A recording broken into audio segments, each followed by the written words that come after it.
This is Jennifer Brown, the proud principal at Gold Rush Elementary School. I would love to share with you the information that was presented at Back to School Night in the event that you were not able to make it. Every year, we strive to foster growth by challenging our critical thinkers to take risks, honor differences, and care for others. Each part of our mission is essential in creating a caring and academically rigorous school environment. And we have just been off to an incredible start. I just wanted to share a couple of pictures with you so you could see how our mission actually lives in our classroom and in our playgrounds and throughout our halls. So, currently at this time of the year, I'm so proud of all of our students. We have dug into our workshops. We are already reading, writing, and really getting into some challenging math problems. We know that each child comes to us with different strengths and needs and interests. And we are currently in the stage of the year where we are collecting data on each and every child so we can set specific goals with each student. So we are excited about the routines that kids are building as readers, writers, and mathematicians. And it's exciting to dig into each and every kiddo, into their needs, and excited to set individual goals soon with students. And really, we want to do that so that we can make sure our academic program meets each child and that they also feel celebrated and appreciated by their teacher and their classmates. We also want to foster a growth mindset at Gold Rush. We want students to take risks. We know that this is so important for us, even as adults and adult learners. And the exciting part about elementary school is kids don't even know what their interests may be. So we see them taking risks both in their specials areas in PE and music and art, but also in the classroom by really challenging themselves. And we're super proud of each student to really take on new things and not being afraid to fail. Because again, that growth mindset and risk taking are really important skills for us into adulthood. We also are creating a really caring environment. We want students to go for the gold or give respect, own their actions, listen and learn and do their best, but also to create that loving environment. And it's been fun to see kids build those relationships both in their classroom and on the playground. So we're really proud of our students, and we've had just a tremendous start. Just also want to introduce some incredible staff members that support all of our students. You will see them around the building, and I encourage you to say hello and build those connections. We have an incredible partnership with our Parker PD. Officer Herrera is in our building each and every day, and we just love his presence. The kids love seeing him, as does staff. So if you see him on our grounds, he's really just making sure our environment is as safe as possible.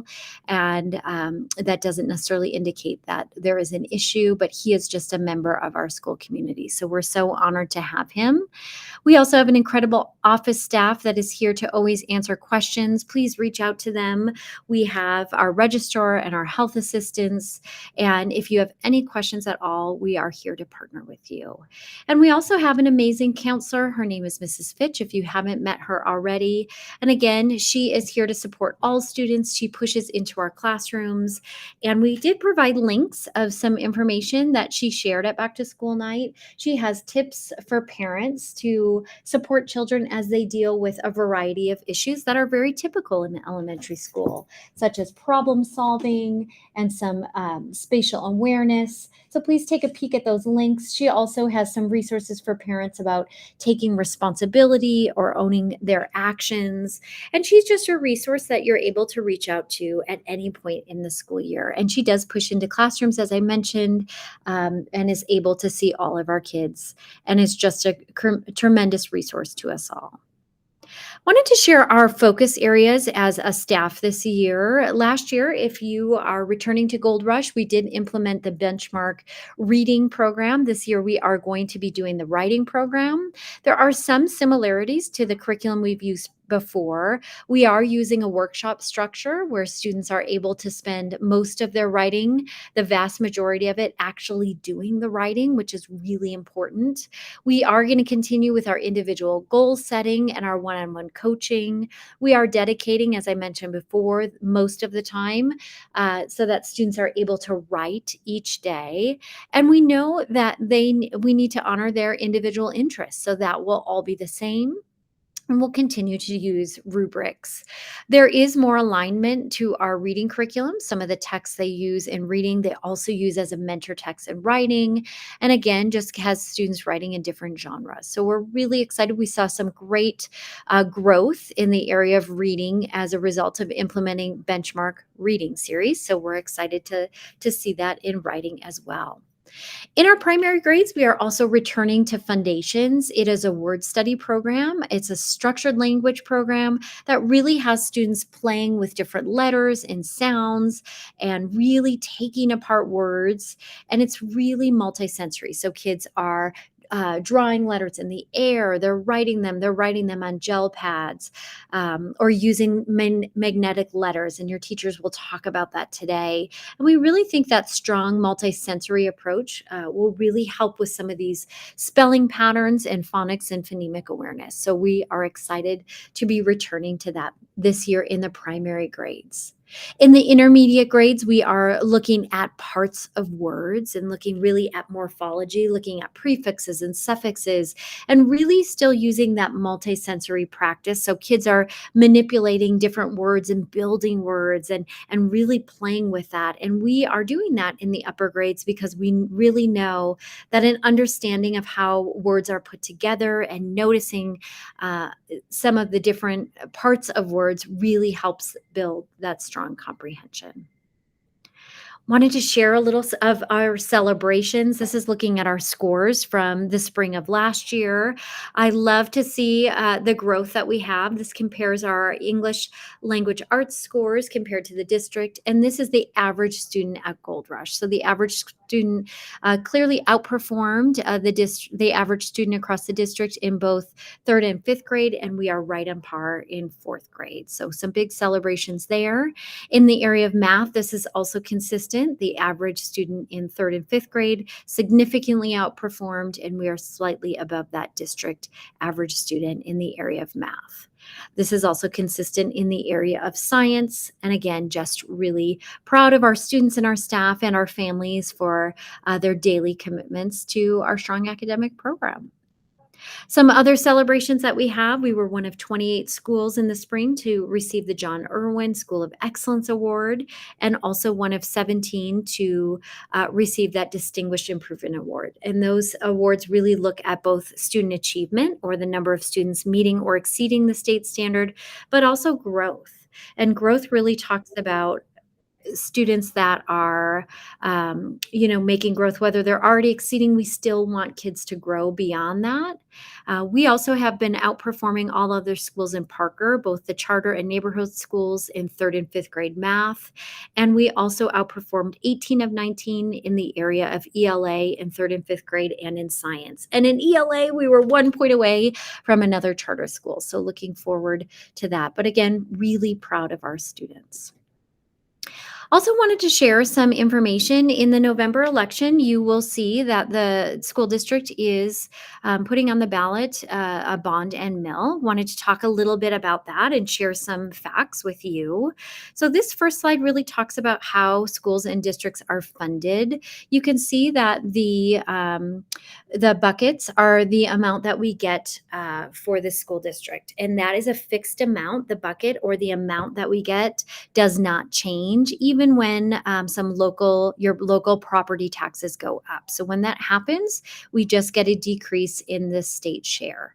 So our amount is fixed, and that is relatively the same in terms of looking at all of the districts in this area and across the state. The only way that schools or districts actually are able to increase their revenue is through passing a bond and mill. And you can kind of see Douglas County is on the far right, the difference in additional funding for schools based on what our community has voted for in the past. So you can see that Cherry Creek, our neighboring district, does receive about $2,000 more per student annually, which really equates to $130 million million per year, which does just present some differences.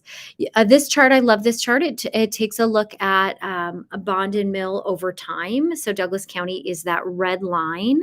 Communities around us have passed that bond and mill over time, and that does, as I mentioned in our prior slides, result in more revenue spent on students. And that money does directly go to teacher pay. And so you can kind of see the differences. A starting teacher in Douglas County makes 45,000, and that is significantly different than what was offered in our neighboring schools.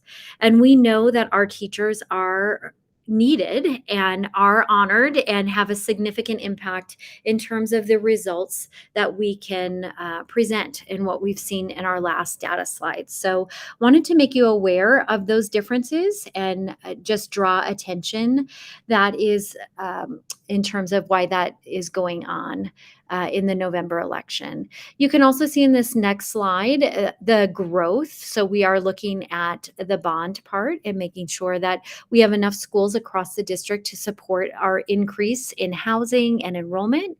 And you can really see just in some areas, especially over on Ridgegate and the Canyon, sort of closer to us, we are having a significant increase, which would impact just the amount of students coming to different schools.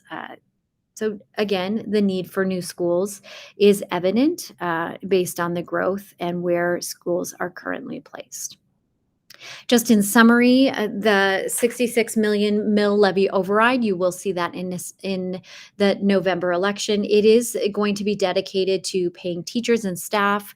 We really want to retain students and or teachers and staff, excuse me, and that's just essential. We did lose teachers last year to pay as there was a significant difference in neighborhood schools, and I would anticipate if this didn't pass, we would continue to lose teachers.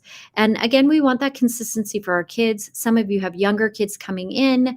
You want to have those teachers that the older siblings had because they're amazing. And as we take on new goals every year, we, want to build on that work that was previously done and offering that competitive salary. We need to do that. They are also looking at using some of that funding for increasing our security support in the elementary schools. We love having Officer Herrera. As I mentioned before, we would be able to see more of that presence throughout the school day if that were to pass. The cost of that for a taxpayer is $100 per year if your home is assessed at a $500,000 value. So that kind of talks a little bit about the cost. We're excited to partner with you this year. We just encourage you to get involved. This is such a fun time in your child's life, and to be involved, we'd love to have you in the classroom.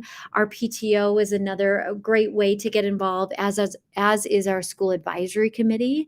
And we will take any level of commitment. If you're able to stop in once a year, if you want a lot of volunteer opportunities, there's really something for everybody. And we just want you to be a part of your child's school year. Also, you'll hear in the classroom some really important ways to support our work in school. That daily reading, I share this graph every year, does have a significant impact.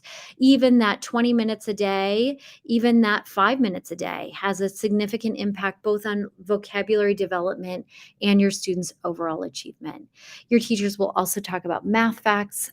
Building that math fact fluency is just essential. The quicker that kids are with their math facts, the more they can get into more complex math. And we don't want that slowing them down. So those are just two ways that you'll hear about as you transition to the classrooms. Again, thank you for coming to Back to School Night, and thank you for your ongoing partnership throughout the year. We are excited to partner with you and looking forward to a great year together.